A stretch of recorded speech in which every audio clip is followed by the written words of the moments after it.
Lucas capítulo 22, versículo 45.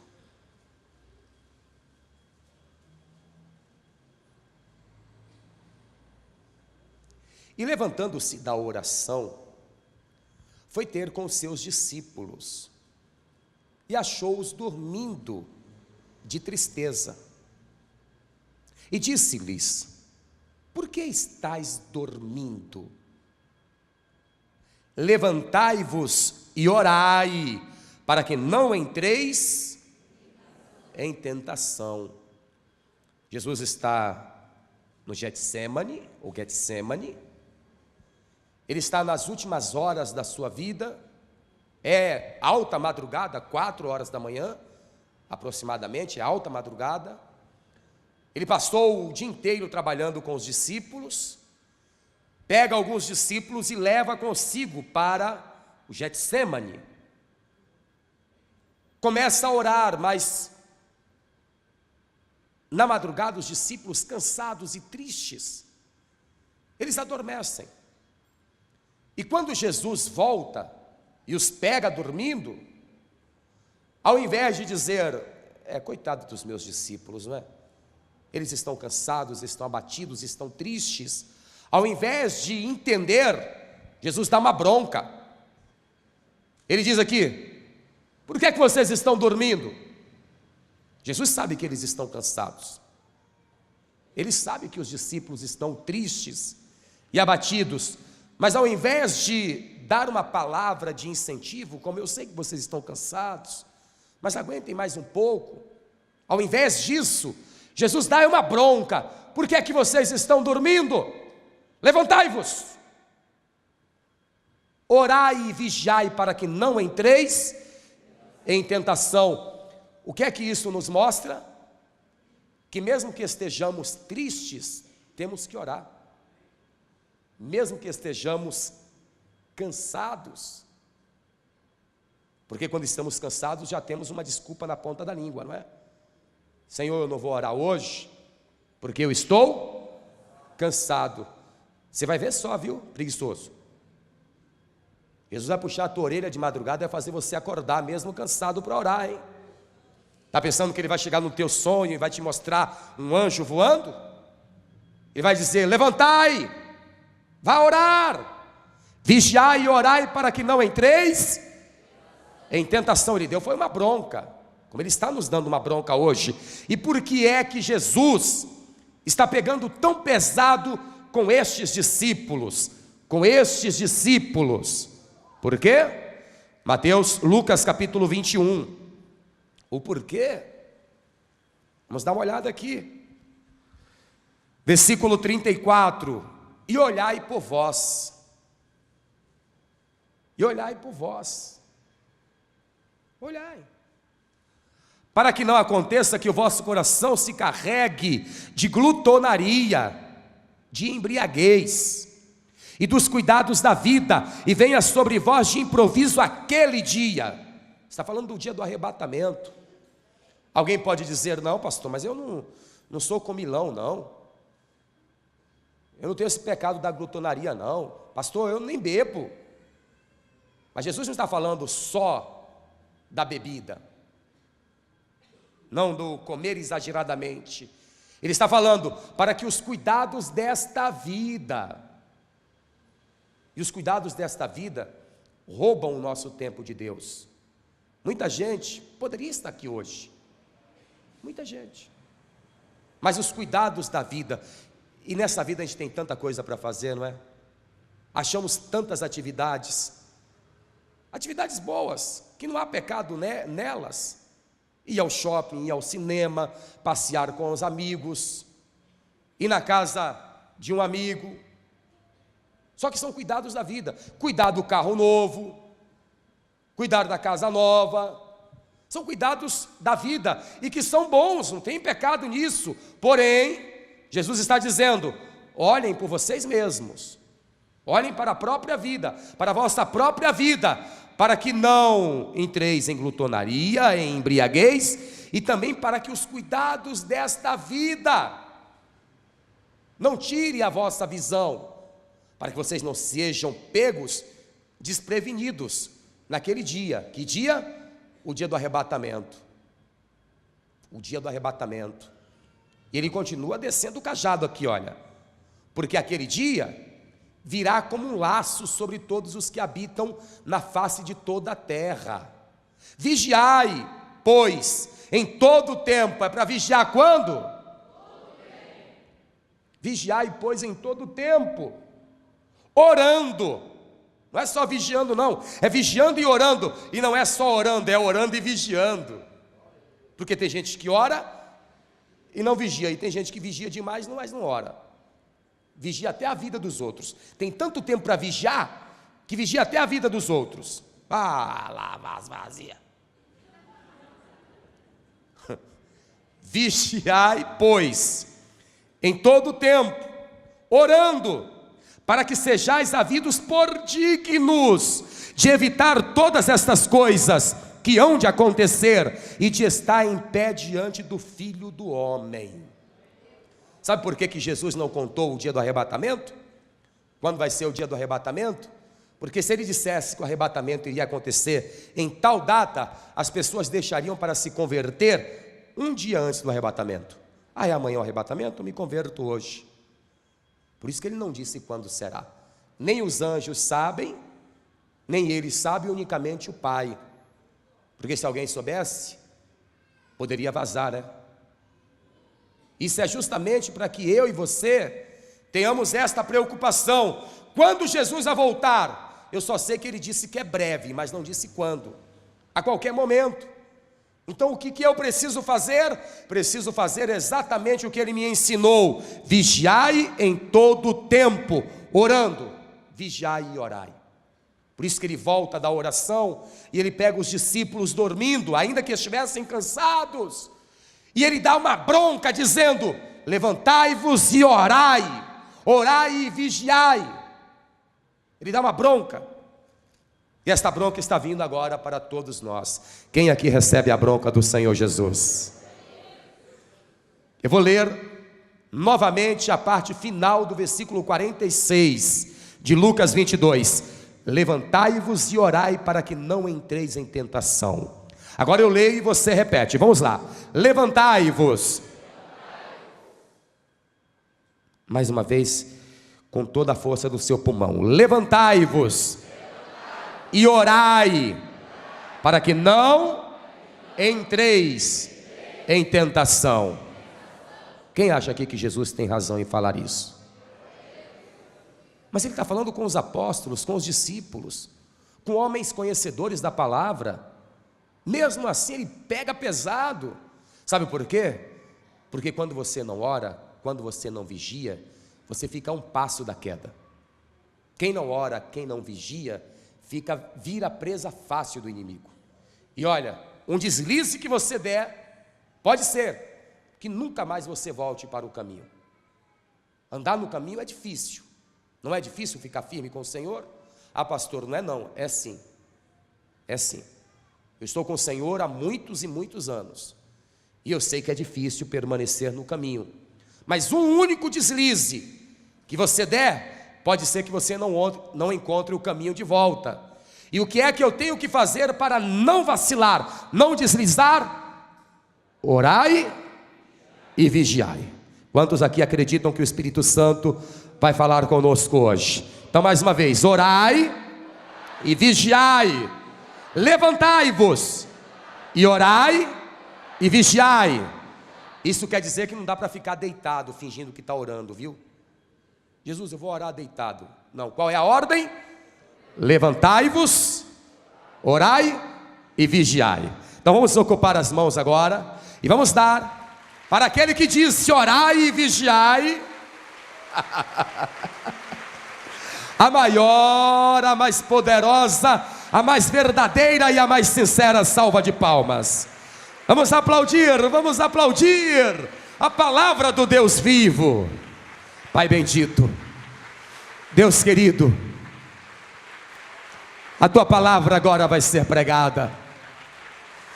Venha com teu Espírito sobre este altar. Tome a boca deste mensageiro Unja os ouvidos para receberem a tua palavra. Fale poderosamente com quem nos acompanha agora, ao vivo pela internet, nos ouve pela rádio e nos assiste por este programa de TV. Envia a tua palavra com poder e revelação, com poder e autoridade, e que a tua palavra vá e produza o resultado para o qual ela está sendo mandada, em nome do Senhor Jesus. Amém. Diga amém, Senhor. Diga amém, Jesus. Diga: orai e vigiai, para que não entreis em tentação. Me faça uma gentileza. Se bem que o cristão adora falar isso. Vire-se para a esquerda ou para a direita e diga assim: vigia. Pode sentar. Se você falou para esta pessoa que está ao seu lado, certamente alguém falou para você. E qual é a palavra? Orai e vigiai. Muito bem.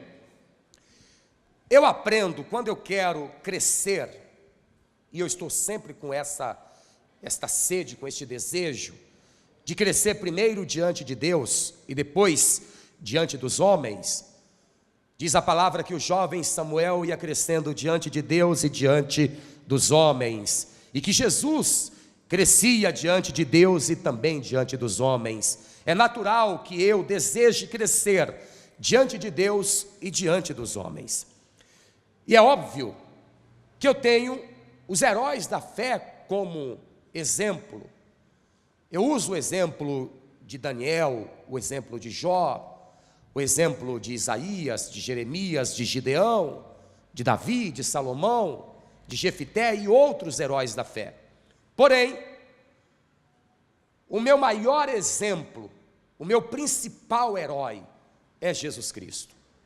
Quando eu quero tirar por base uma pessoa, um exemplo, para que eu cresça primeiro diante de Deus e depois diante dos homens, o meu principal exemplo é Jesus Cristo. E nós vamos estudar um pouco aqui da rotina da vida do Senhor Jesus, porque Jesus era um homem de oração, viu, minha gente? Jesus orava muito, muito, muito. E algumas orações feitas pelo Senhor Jesus em momentos específicos poderão me ajudar, me fazer crescer diante de Deus e diante dos homens. Jesus orou muitas vezes em momentos difíceis da vida. Então, tirando como base o que Jesus fez, eu aplico nos meus momentos difíceis o que ele fez para ter sucesso. Então, se você trouxe caneta e papel, anote aí, por favor. Se você trouxe caneta e papel, Jesus Cristo orou quando foi desprezado, rejeitado. Anotem aí. Quando Jesus foi rejeitado, desprezado, ele orou. O que normalmente faz uma pessoa quando ela é desprezada, rejeitada? Ela dá o troco. Ela, principalmente hoje, quando uma pessoa é desprezada, 15 minutos depois está no Facebook e afronta. É ou não é? Antigamente era o Orkut e outros, e outros, e outros. A pessoa faz questão de retribuir aquele desprezo. Só que na verdade, depois do desprezo, é como disse a moça aqui, a pessoa fica triste, fica abatida. Jesus Cristo, ele fez muitos sinais em todo Israel. Mas estas 3 cidades, Betsaida, Corazim e Cafarnaum, ele fez prodígios, milagres fora do comum. Ele fez muitos sinais e prodígios nestas 3 cidades, Cafarnaum principalmente, porque era a sede do quartel-general do Senhor Jesus. Porém, nestas 3 cidades, Betsaida, Corazim e Cafarnaum, as pessoas não queriam saber de Jesus Cristo. Queriam saber dos seus milagres, mas não se convertiam. E viravam as costas para o Senhor, desprezando-o. Jesus é verdade, ele mostra o que vai acontecer com estas cidades. Aliás, ele até diz que Cafarnaum será abatida, e realmente, eu já fui a Israel algumas vezes, e sempre que vamos a Israel, a caravana acaba indo para Cafarnaum, para conhecer a casa de Pedro, e Jesus ficava muito na casa de Pedro, ali era o quartel-general dele. Em Cafarnaum só existem ruínas, e era, na época do Senhor Jesus, uma das cidades mais importantes para o mundo, porque lá é um porto marítimo, é uma cidade marítima. O mar Mediterrâneo fica nas costas de Cafarnaum. Então imagine, minha gente, imagine, uma cidade tão forte, populosa, recebendo tantos milagres e prodígios, hoje falida porque desprezou o Senhor Jesus. Mas depois da afronta, do desprezo, de ter sido rejeitado, olha o que Jesus foi fazer. Evangelho segundo São Mateus, capítulo 11. Vamos dar uma olhada aqui. Quando alguém está falando com o Pai, este alguém está fazendo o quê? Vou perguntar novamente. Quando alguém está falando com Deus, o Pai, este alguém está fazendo o quê? Orando. Mateus capítulo 11, versículo 25. Naquele tempo, respondendo Jesus disse: graças te dou, ó Pai, está orando, Senhor do céu e da terra, que ocultaste estas coisas aos sábios e instruídos, e as revelastes aos pequeninos. Sim, ó Pai. Mas ele está orando. Ele acabou de ser rejeitado. Em cima do capítulo, em cima do versículo 20, tem um subtítulo aí, não tem? As 3 cidades impertinentes, que são elas: Cafarnaum, Corazim e Betsaida. Estas cidades desprezaram ao Senhor Jesus, e mesmo assim, depois de um grande desprezo, o que é que ele vai fazer? Vai orar. Se você for desprezado ou desprezada, qual será a sua atitude a partir de agora? Hein? Ah, pastor, eu vou ficar chorando, eu vou entrar no quarto e vou chorar, vou lamentar. Não, não foi isso que Jesus fez. Quando ele foi desprezado, ele foi orar. O segredo está aqui, minha gente. Se alguém me despreza, eu vou orar, eu vou buscar ao Pai, eu vou buscar a Deus. Jesus foi desprezado em 3 cidades, nas 3 principais. Ele poderia ter ficado arrasado, dizendo: eu preguei, eu fiz milagres, eu fiz prodígios, e ao invés do povo glorificar o meu nome, o povo me despreza. Não, ele não fez isso. Ele foi orar. Ele foi orar. Quantas vezes você tem sido desprezado por pessoas que você ajuda? É triste, não é, minha gente? Dói você estender a mão para uma pessoa e poucas horas depois, aquela pessoa que você estendeu a mão, que você ajudou a pessoa a sair do buraco, ela vira as costas para você como se você não existisse. O desprezo é como uma punhalada. Mas Jesus, ao invés de ficar abatido, ele foi orar. Anotem aí, por favor. Ele orava pelos seus inimigos. O que normalmente nós fazemos com os nossos inimigos? Não estou falando sobre acerca daqueles que agem pela fé. Estou falando do ser humano normal, que não conhece a palavra. O que é que o ser humano faz acerca dos seus inimigos? Quer mais é que eles morram. Vamos lá, minha gente. Essa é a verdade. Não adianta ficar com hipocrisia aqui não. Quer mais que eles quebrem a cara. É olho por olho e dente por dente. Ele me prejudicou. Ele levou a minha bicicleta. Tomara que roubem a casa dele, que roubem o carro dele. Ele falou mal de mim. Tomara que caiam todos os dentes dele. O ser humano é assim, ou não é? Hein? Mas Jesus era diferente. Ele orava pelos seus inimigos. Ele está nas últimas horas da sua vida. Já tinham colocado uma coroa de espinhos na sua cabeça. Ele já tinha sido amarrado num tronco e um carrasco com um chicote, que na ponta desse chicote tinha pedaços de ossos e chumbo. tinha dado várias pancadas, chicotadas nele, a tal ponto de pedaços de carne saírem do seu corpo. Ele está sem força, exaurido. Já tinham batido nas mãos e nos pés pregos enormes, e ele estava pendurado na cruz, comprimindo o seu pulmão, não conseguia nem respirar.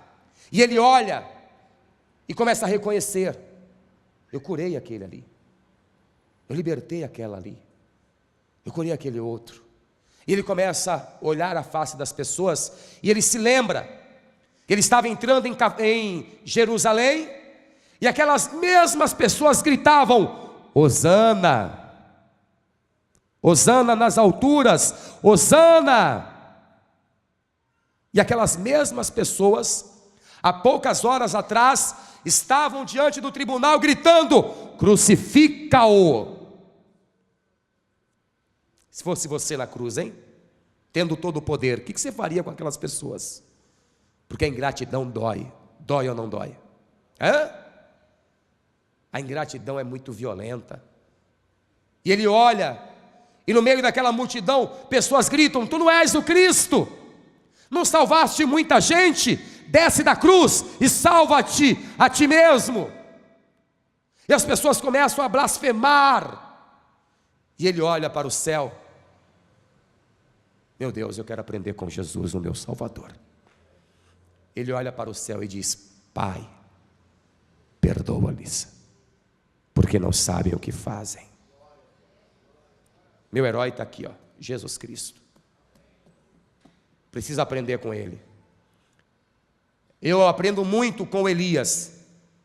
Mas Elias, quando se levantaram contra ele, pensa que ele disse: Pai, perdoa. Ele meteu foi a espada.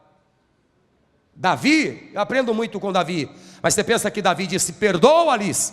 Davi meteu a espada. O único que abria a boca e dizia: Pai, perdoa-lhes, porque não sabem o que fazem, é aquele que morreu na cruz, não só por aqueles que blasfemaram do nome dele, é aquele que morreu na cruz por mim e por você, e o nome dele é Jesus Cristo, o Senhor. Pai, perdoa-lhes. E aí ele nos ensina, ele não só perdoou e orou, porque você concorda comigo? Que ele olha para o céu, e se você fala com o Pai, você está orando. Ele olha para o céu e ora. Ele olha para o céu e ora: Pai, perdoa-lhes. E ele nos ensina isso. Eu não tenho inimigo nenhum, não. Estou falando aqui da terra, homens e mulheres, pessoas. Mas algumas pessoas insistem e querem ser minhas inimigas. Eu não posso fazer nada. Jesus não tinha inimigos, mas muitos se fizeram inimigos dele. E não é assim? Se Jesus, que é Deus, não agradou a todo mundo, você que vai agradar? Sempre é assim, meu amigo. Você pode ser o melhor funcionário, vai aparecer um traste lá para se levantar contra você. É ou não é? Para ser seu inimigo declarado. E você se pergunta: o que eu fiz para esta pessoa? A gente não faz nada, rapaz. Aquele peste se levantou. O que você fez? Eu não sei, pastor. A pessoa me odeia e eu não fiz nada. Mas sabe o que é? É que tem uma luz tão grande em você, meu amigo. Quem aqui não tem inimigos? Porque eu não tenho, você tem? Agora, quem aqui sabe que muitas pessoas se fizeram suas inimigas? Levante a mão. Um dia desses, um pastor amigo meu falou: pastor, coloca aí no Google Neilton Rocha e vê o que estão falando de você. Um cara que eu nunca vi, não sei quem é, rapaz, falando um monte de mim.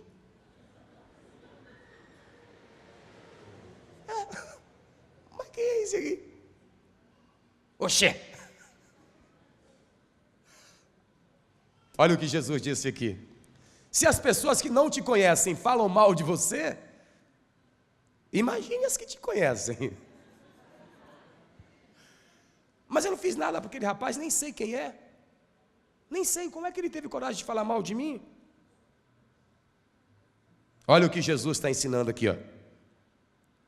Mateus capítulo 5, versículo 43. Ouviste o que foi dito: amarás o teu próximo e aborrecerás o teu inimigo. Eu, porém, vos digo, ó Jesus, tenha misericórdia. Versículo 44, eu vou ler.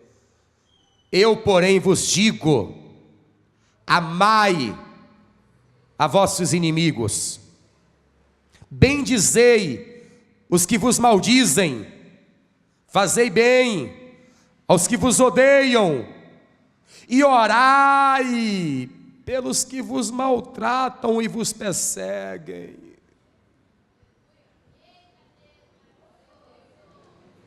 E aí, irmãos? É duro, hein? Se alguém vier dizer para você: rapaz, olha, o fulano de tal está falando tão mal de você. Quem? Não acredito. Ele é uma bênção. Aquela pessoa, eu acredito que está falando mal de mim. Irmão, vai lá e conversa direito, porque aquela pessoa é uma santa mulher de Deus. É um santo homem, mesmo que por dentro você está dizendo: miserável, ô peste. Bendizei. Ô Joana, a Antônia está falando que o seu cabelo você comprou, não é seu não. Disse que você tem um aplique aí atrás. Não acredito. Ela teve coragem de falar isso de mim? É verdade, é um aplique mesmo. Aliás, eu comprei foi dela.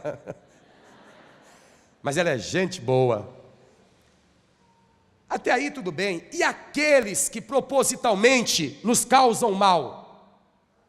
Hein? Porque tem gente que tem um demônio, um encosto ruim, que tem coragem de puxar o tapete do melhor amigo na empresa, e ainda bate no ombro dizendo: olha, estou te defendendo, hein? Estão querendo puxar o teu tapete, mas eu estou segurando na outra ponta. Hein? E quando você descobre que é aquela pessoa que você confiava e defendeu, e defendia, e aí, qual é a reação? Jesus disse: vai para os joelhos e ore, porque ela está te perseguindo. Ore porque ele está te perseguindo. Pastor, e como é a oração? Mata ela, Jesus. Mata ele, Jesus. Não. É orar bem dizendo: Senhor, eu bendigo, eu abençoo, porque bendizer é abençoar. Eu abençoo aquela mulher que fez eu ser mandado embora, que ela tenha aumento de salário, Senhor. Fácil isso, hein? Hein, minha gente? Mas quem aqui quer ser abençoado? Quem aqui quer ser muito abençoado? Parece-nos estranha esta palavra, mas esta é a verdadeira palavra de Deus e o verdadeiro poder de Deus. Esta palavra tem um poder transformador fora do comum. Quando eu era jovem, eu fui muito perseguido por um filho de um dos filhos do patrão, porque eu era considerado um dos melhores funcionários, tinha um dos maiores salários da empresa, e alguém com ciúmes disse para o filho do patrão que eu seria um dos herdeiros, e eram 3 filhos, que eu era o 4º filho. E aí um dos filhos pôs aquilo no coração e ficou me perseguindo durante 2 anos. Eu confesso para você, eu já era da igreja, eu confesso para você, durante 2 anos não tem coração bom que aguente. Eu fiquei com uma raiva terrível dele. Até pensei, se ele morresse não ia fazer falta para ninguém. Não, o quê? Não posso esconder, não escondi de Deus, eu vou esconder de você? Eu era novinho ainda, tudo bem, mas já era cristão. Quer dizer que mesmo no coração do melhor cristão, tem até um ditado assim que diz: pedra dura, água bate. Como que é mesmo, gente? Olha lá, irmão, vigia. Vigiai e orai. Está rindo do seu pastor? Pedra dura e água, como que é, minha gente? Me ajuda aí. Água mole, era só para saber se você sabia. Água mole e pedra dura, tanto bate até que fura. Se alguém te perturbar uma vez só, passa. Mas se aquele camarada ficar 2 anos te enchendo a paciência, uma hora, é ou não é? Um dia eu amanheci com ódio no coração, e olha que eu não sou assim, doutora Edna. Viu, Flor? Eu não sou assim. Tudo bem que eu era jovem, mas um dia eu amanheci com um ódio no coração. Não aguentava nem olhar para a cara do homem. Aí eu chego na igreja achando que Jesus vai dizer: eu sou o Senhor dos exércitos, e ai daquele que se levantar contra ti, eu o colocarei debaixo dos teus pés. Eu queria ouvir, era isso, rapaz. Eu queria ouvir que Deus ia pegar ele e... Mas eu chego na igreja e Deus diz: orai pelos seus inimigos, bendizei os que vos maldizem, orai pelos que vos maltratam e vos perseguem. Pensa que eu gostei dessa palavra na hora? Não, porque eu queria ouvir outra coisa. E aí durante 2 meses, eu entrava às 6 horas da manhã no trabalho, saía da minha casa às 4h30, durante 2 meses de madrugada, todos os dias, eu orei por ele. Um dia, ele estava entrando e eu disse: bom dia, senhor Armando. E ele fez assim, ó.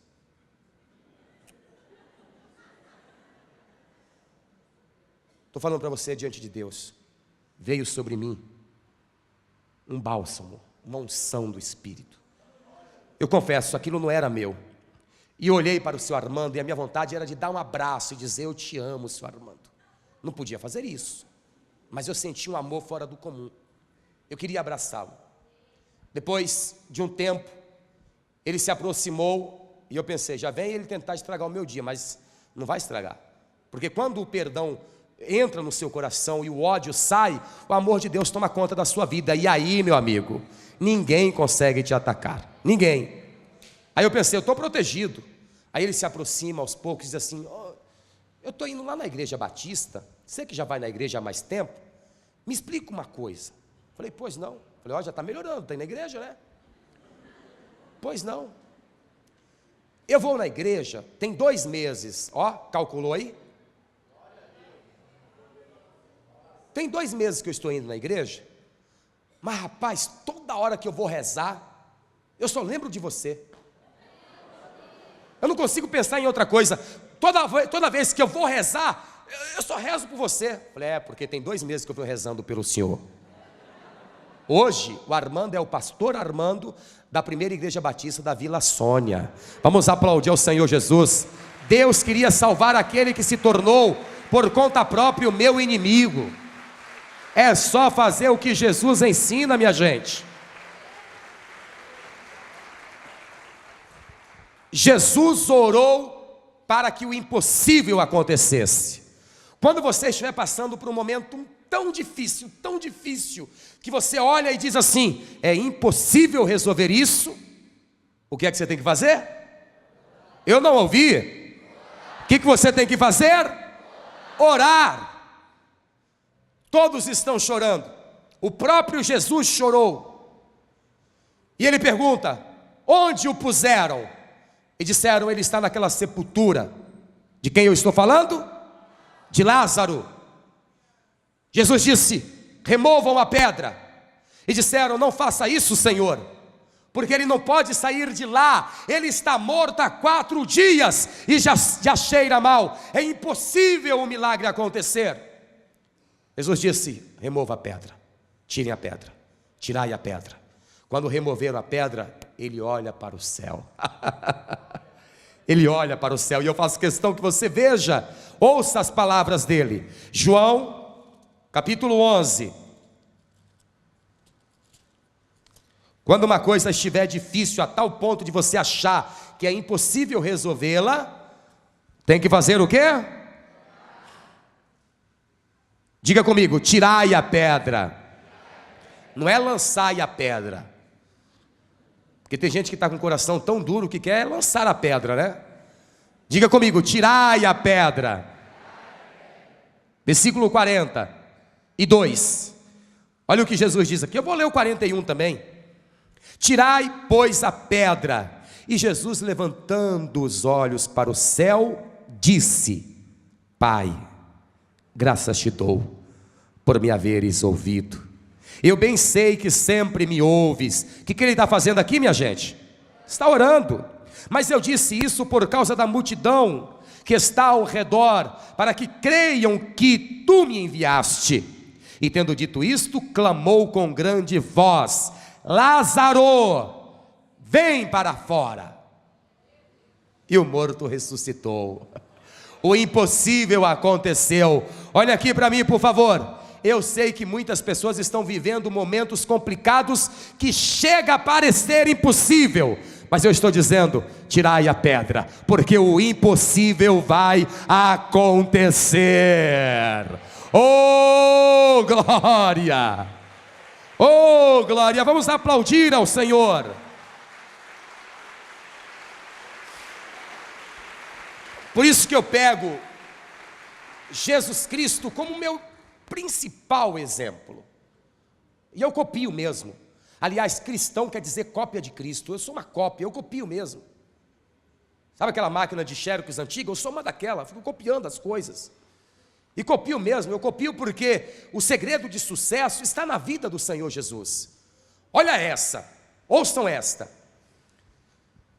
Jesus Cristo estava tão triste, porque ele era 100% homem, ou seja, ele sentia dor, sentia frio, sentia fome, todos os sintomas humanos, sensações humanas, ele sentia, mas ao mesmo tempo, ele tinha as prerrogativas divinas.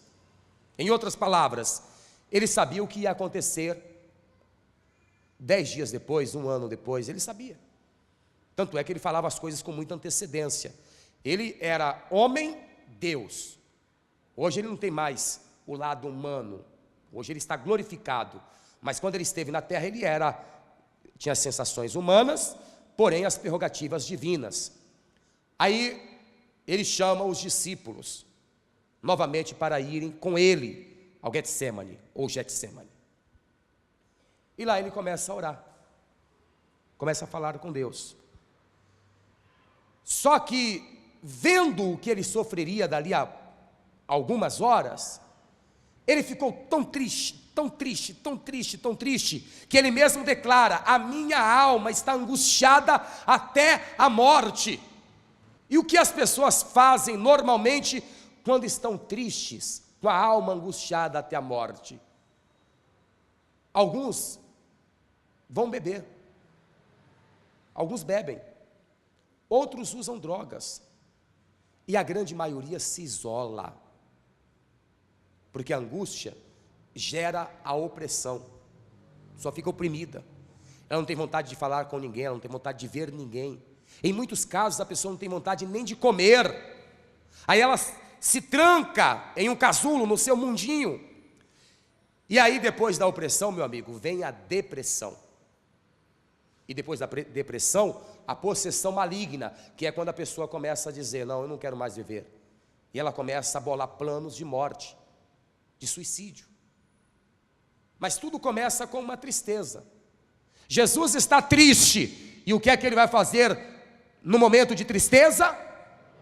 Não ouvi, minha gente. O que é que você deve fazer quando vier uma tristeza? Dá uma olhada aqui, vamos dar uma olhada, Mateus 26. Se eu perceber qualquer raiz de amargura ou de tristeza, aí eu vou para os joelhos imediatamente, eu vou orar, porque eu sei que Jesus orava quando estava triste, e se até Jesus ficou triste, imagine eu e você, hein? E muitas coisas causam tristeza, é ou não é? Como por exemplo, receber a sogra em casa, ô tristeza, é brincadeira. Eu pedi para abrir onde?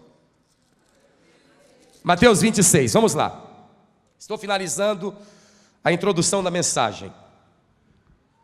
Mateus 26, versículo 36, acompanhe. Então chegou Jesus com eles a um lugar chamado Getsemane, e disse a seus discípulos: assentai-vos aqui, enquanto vou além orar. Está vendo que este homem tinha uma vida de oração? E ele é o meu maior exemplo, meu principal exemplo. E, levando consigo Pedro e os 2 filhos de Zebedeu, começou a entristecer-se e a angustiar-se muito. Então lhes disse: a minha alma está cheia de tristeza até a morte, ficai aqui e vigiai comigo. Está dizendo: orem comigo, eu estou muito mal, é isso que ele está dizendo. Vocês são meus amigos? estou triste, a minha alma está com tanta amargura, está abatida até a morte, orem comigo. Mas ele não ficou igual aquelas pessoas que estão entristecidas e amarguradas, e o máximo que fazem é pedir oração. Ele disse: vigiai comigo. Quer dizer, você faz a sua parte e eu faço a minha.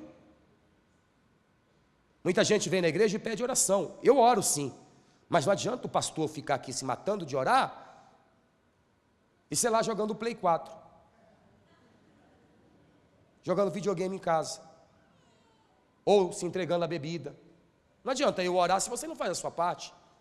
Jesus está dizendo: vigiai comigo, porque eu vou orar. Ó, eu faço a minha parte e você faz a sua. Vamos fazer isso? Estenda a mão para mim, estenda a mão para mim. Eu faço a minha parte. Agora para você, puxa para você. Eu faço a minha parte.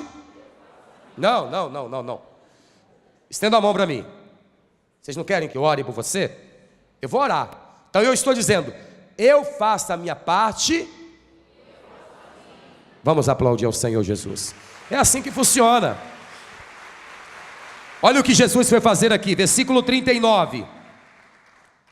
E indo um pouco adiante, prostrou-se sobre o seu rosto, orando. Ele está triste demais, minha gente. Dizendo: meu Pai, se é possível, passa de mim este cálice. Todavia, não seja como eu quero, mas como tu queres. Lindo demais isso aqui. As últimas palavras do Senhor Jesus na cruz foi uma oração. Quem dera, cada um aqui, a poucos segundos antes da morte, tivesse a oportunidade de, antes de morrer, fazer uma... Eu peço isso a Deus. Eu peço: Senhor, não deixa eu morrer de acidente de avião não, que eu acho que não dá tempo de orar. Se eu estiver acordado, né? Porque normalmente em viagens longas, eu já entro no avião, por exemplo, a gente vai para outro país, 10, 12 horas de viagem, eu entro quando a aeromoça diz assim: serviço de portas completos. Eu levanto e procuro lá onde tem bancos vazios. Aí se tiverem 3 bancos, eu sento e fico quietinho ali. Se a aeromoça não tirar, na viagem eu vou dormindo. Mas se eu estiver acordado, não sei se dá tempo não. Eu queria mesmo era morrer orando. Imaginou? O Estevão, ele morreu orando. Isso que é uma glória, né? Ele estava pregando a palavra, pregando e ensinando sobre Jesus, e os judeus começaram a dizer: que blasfêmia você está dizendo, heresia. E o judeu, para tirar pedra, daqui para ali, viu? Pegaram uma pedra e jogaram. O Estevão se esquivou, mas começaram a jogar muitas pedras, e uma pedra bateu de cheio na cabeça de Estevão, e ele cai de joelhos, minha gente. Ele cai. Eu não sei se você já levou uma pancada muito forte na cabeça. Você fica meio tonto, né? Você vê estrelinhas. Aí começaram a jogar pedras nele, pedras e pedras. Mas antes de perder o sentido, Jesus Cristo lhe deu uma visão. Ele viu os céus abertos. Jesus Cristo e milhares de anjos. Já imaginou que coisa? E ele diz: eis que vejo os céus abertos. E morre. Eu quero ver o céu aberto, não outra coisa. Então seria tão bom eu estar aqui orando: ô Espírito Santo, e... Eu não tenho medo de morrer, eu tenho medo de ir para o inferno. E vocês? Ah, quem dera se todos nós tivéssemos a oportunidade de antes de partir, dizer: Senhor, por via das dúvidas, me dá outro banho aí com o sangue de Jesus. É ou não é? Senhor, obrigado pela vida que o Senhor me deu, pela família, pelos amigos. Obrigado por ter tido a oportunidade de conhecer o meu Salvador. Qual é o nome dele? Jesus Cristo. Eu tenho para mim que o cristão, antes de morrer, vê alguma coisa boa. Eu tinha uns 8 anos quando meu avô faleceu. Meu avô serviu a Deus muitos e muitos anos. E aí eu, no velório, eu me lembro, eu era garoto, eu comecei a brincar com o meu vovô, né? E as pessoas começaram a me tirar, porque não pode deixar a criança brincar com o defunto, né? E eu estava mexendo no meu vovô. E eu disse, mas o vovô está sorrindo, porque o meu avô morreu assim, ó.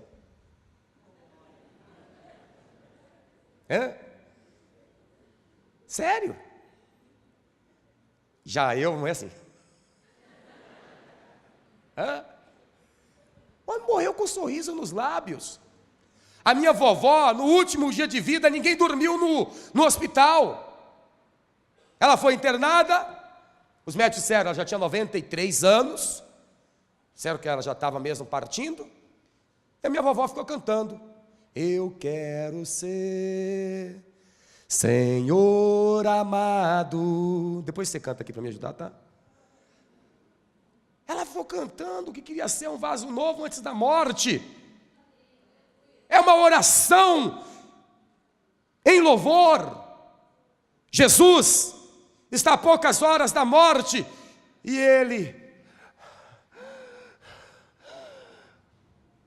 poucas horas não, há poucos segundos, e ele percebe que seu espírito está saindo do seu corpo e ele diz, Pai, nas tuas mãos eu entrego o meu espírito. Oh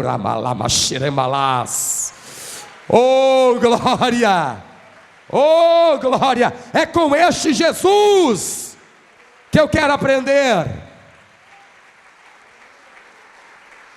E o que é que Jesus está fazendo e continua fazendo?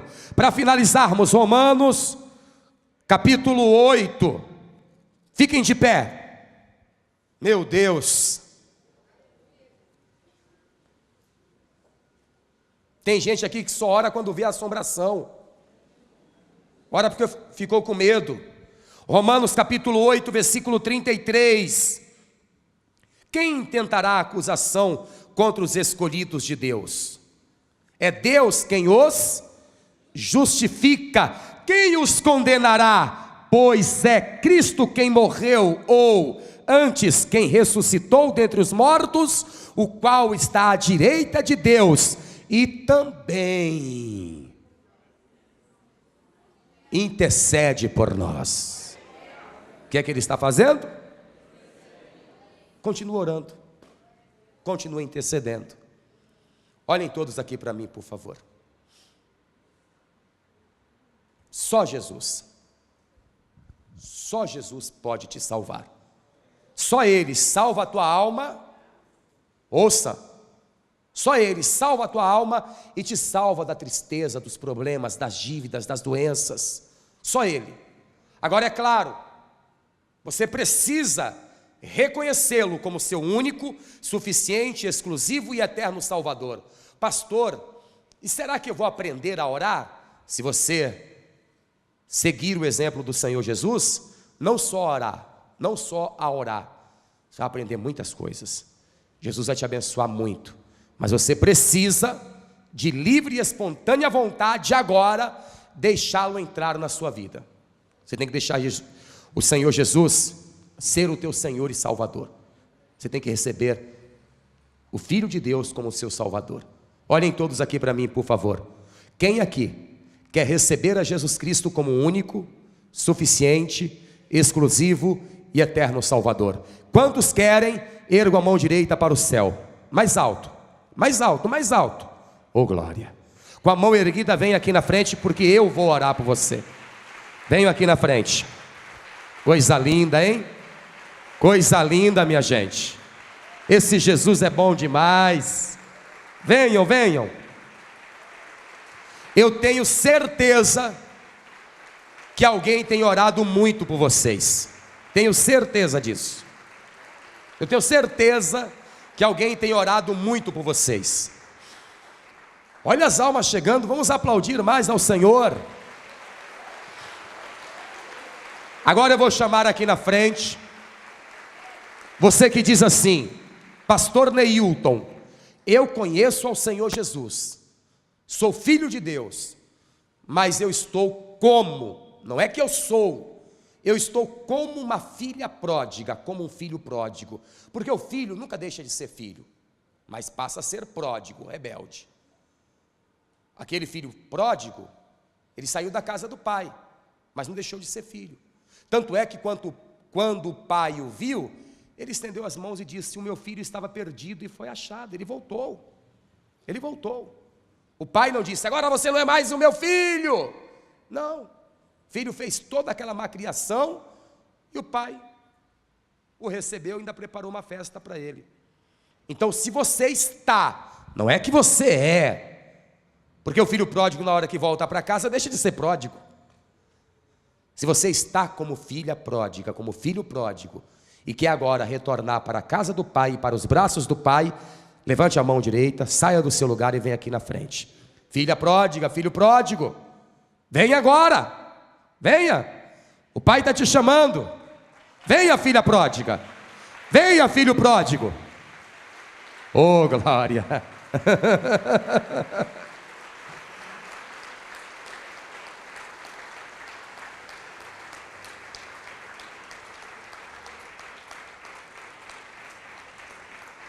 Agora, ó, e nem me venha duas pessoas aqui que eu vou orar para Deus descer o cajado, hein? Você que está orando, pastor, eu já orei mais. Eu já orei mais. Hoje os cuidados da vida me fazem orar muito pouco e às vezes quase nada. Você que entendeu que foi um puxão de orelha do Senhor Jesus, dizendo a você: levanta, ora e vigia. Pastor, é comigo. Come here. Flor Diniz, eu vi você cantando louvor de oração, não foi? Venha aqui na frente. Nós vamos nos ajoelhar por um minuto, porque enquanto as pessoas estão vindo, eu quero falar com quem me ouve pela rádio e pela internet, e com você que me assiste por este programa de TV. Entrega a vida a Jesus Cristo. Reconheça-o como seu único, suficiente, exclusivo e eterno Salvador. Você que está como uma filha pródiga, como um filho pródigo, volte. E você que está orando pouco ou quase nada, ou nada, faça esta oração comigo, que é para o Senhor te levantar, te dar aquele desejo de orar novamente, para que o Senhor coloque as palavras certas quando você estiver orando. Todos que estão aqui e os que me acompanham à distância, orem assim comigo: meu Deus e meu Pai. Com mais fé: meu Deus e meu Pai, eu ouvi a tua palavra e eu quero agora pedir perdão por todos os meus pecados e por todas as minhas falhas. Pai querido, eu confesso que o meu maior exemplo é Jesus Cristo. Eu quero ser a cópia do Senhor Jesus, como um cristão verdadeiro. Perdoe agora os meus pecados e as minhas falhas. Escreva, Senhor, o meu nome no livro da vida, pois Jesus Cristo é o meu único, suficiente, exclusivo e eterno Salvador. Pai, eu quero ser despertado. Eu quero que o Senhor me acorde de madrugada para ouvir a minha voz. Eu quero falar contigo e quero ouvir a tua voz a falar comigo. Pai, eis-me aqui, usa-me em tuas mãos, em nome de Jesus, o meu Salvador. Assim seja feito. Amém. E graças a Deus.